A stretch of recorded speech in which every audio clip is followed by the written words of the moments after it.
ঈদ মানে আনন্দ, আর সে আনন্দ ছড়িয়ে পড়ে ঘরে ফেরার পথে। রাজধানীর প্রাণকেন্দ্র সদরঘাট, যেখানে হাজারো মানুষের একটাই গন্তব্য প্রিয়জনের কাছে ফেরা। ঈদকে সামনে রেখে রাজধানীর সদরঘাট এখন পরিণত হয়েছে এক ব্যস্ততম যাত্রা কেন্দ্রে। সকাল থেকে রাত অবিরাম মানুষের ঢল, হাতে ব্যাগ, চোখে স্বজনদের কাছে ফেরার স্বপ্ন। লঞ্চে করে কি প্রথম?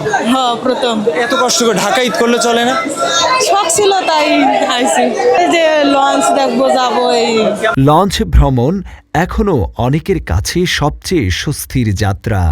নদীর বুক চিরে এগিয়ে চলা, খোলা বাতাস আর পরিবারের সঙ্গে কাটানো সময়, সব মিলিয়ে এক অন্যরকম অনুভূতি।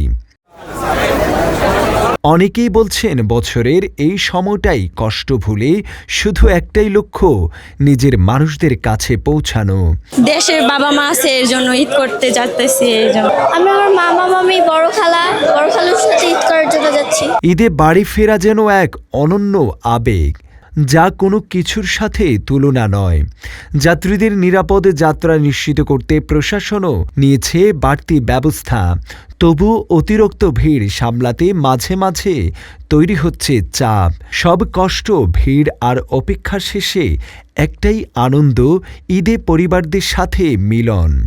সদরঘাট তাই শুধু একটি ঘাট নয়, একটি আবেগের মিলনস্থল।